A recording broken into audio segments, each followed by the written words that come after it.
Despite periodic media coverage and community pressure, the case remained cold. Families and friends were left grieving without answers or justice. Police continued periodic re-interviews and kept retesting evidence, but without a new DNA match or tip, there was no breakthrough. The investigation was exhaustive but unfruitful. Dozens of potential suspects were interviewed, tested, and cleared. Law enforcement was highly active, but forensic science and public leads both hit a wall. Cody's, considered a major asset in modern policing, failed to provide a single clue. The lack of witnesses, combined with the secluded nature of the crime scene, meant the killer had chosen the perfect storm of location, victim, and opportunity. By late 2018, more than 2 years after Chante's murder, the case remained cold, with no suspect in custody, no DNA matches in Cody's. A devastated community, still searching for answers. At this stage, traditional forensic and investigative methods had been exhausted. That's when Sergeant Scott Bird, the lead investigator, turned to an emerging technology in criminal forensics. Backhand index pointing right DNA phenotyping, offered by Parabon Nanolabs, a company specializing in advanced DNA-based forensics. It's a process that predicts a person's physical appearance and ancestry based purely on their genetic code. Using only the DNA left at the crime scene from the rape kit, Parabon could create a digital sketch of what the perpetrator likely looked like, without knowing who he was. This marked a major innovation, moving the case from waiting for a database match to proactively identifying what the killer might look like, ethnically belong to, and even approximate age and build. Based on the DNA phenotyping analysis, Parabon provided a composite sketch, a high-tech image of the likely killer, and a detailed biological profile. Ancestry: Northern European descent. Skin tone: fair to light complexion. Hair color: brown to dark blonde. Eye color: blue to green. Age estimate: about 25 years old at the time of the murder. Body type: slender or lean build. Facial structure: angular features consistent with the DNA-determined ancestral background. This wasn't a photograph, but rather a genetically driven approximation, a kind of modern wanted poster rooted in science, not eyewitness guesswork. Parabon also used age progression software to show what the suspect might look like then, age 25, versus now, closer to 28 in 2018, based on average aging. With no other leads, Brown County Sheriff's Office released the composite image to the public, primarily via Facebook and local news outlets. The small-town setting meant most people knew each other's faces, habits, and histories. The realistic nature of the image prompted people to connect the sketch to real individuals. Unlike vague sketches, this image had a genetic basis, giving it more credibility and clarity. Among those who saw the sketch was one of Chante's 7 older brothers. The image immediately triggered a memory. He thought it resembled a young man who lived nearby at the time of Chante's murder. That man's name, Ryan Riggs. He had been 21 years old in 2016, exactly the age range the phenotyping suggested. He had blue-green eyes, fair skin, and a slender frame, a near-perfect match to the Parabon prediction. Most chillingly, he had lived across the street from Chante.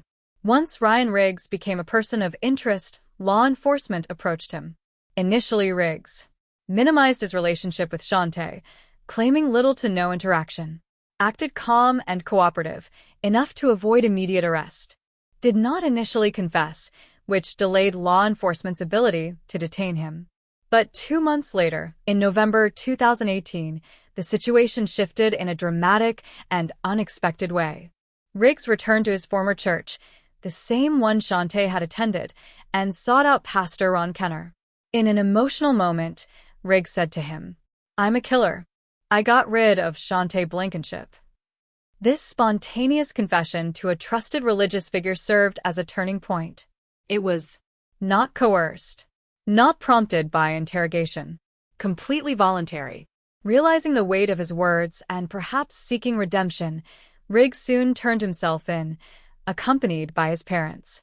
After surrendering, Riggs gave a 2-hour formal confession to the police. It was calm, emotionless, and disturbingly detailed. Here's what he described. He saw Chante walking by the mailbox in May 2016. He lured her to his vehicle under some pretense, possibly friendly or familiar. Once inside, he choked her into submission. He then drove her to an abandoned house, where he sexually assaulted her. Beat her severely, using a lawnmower blade, matching autopsy findings. Strangled her to ensure death. He later disposed of her phone, attempting to destroy any trace of communication. This confession matched forensic evidence exactly. The type and extent of her injuries, the location of her body, the presence of his DNA on her remains. It was a premeditated, brutal assault on an extremely vulnerable young woman. Riggs was charged with capital murder, which in Texas can carry the death penalty. However, several factors influenced the final outcome. Chante's family, still grieving and reeling, did not want a prolonged trial that would expose the details of her suffering over and over. The evidence was overwhelming, meaning a guilty verdict was all but guaranteed. Prosecutors and the family agreed to a plea bargain. Riggs would plead guilty. He would receive life in prison without the possibility of parole. This agreement spared the family additional pain and ensured Riggs would never harm another person again.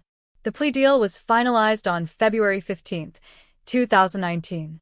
During sentencing, Chante's mother gave a powerful address to the court describing her daughter's innocence and resilience, the anguish of losing her in such a violent way, the void left in their family and the community. This case stands as a precedent for law enforcement nationwide, showing the power of DNA phenotyping to revive cold cases, generate public tips from digital composites, fill the gap when CODIs and standard methods fall short. It was one of the first cases in Texas where Parabon Nanolab's snapshot technology directly led to an arrest and conviction. Chante's elderly grandfather, who had raised her and filed the original missing persons report, suffered a stroke not long after Riggs' confession. The family believes this was brought on by prolonged stress and grief from the case. While justice was served, the emotional scars remain. But the town of Lake Brownwood found ways to honor Chante's life through vigils, fundraisers, and tributes, offer support groups and counseling for families affected by violent crime, encourage awareness and use of new crime-solving technologies in rural areas.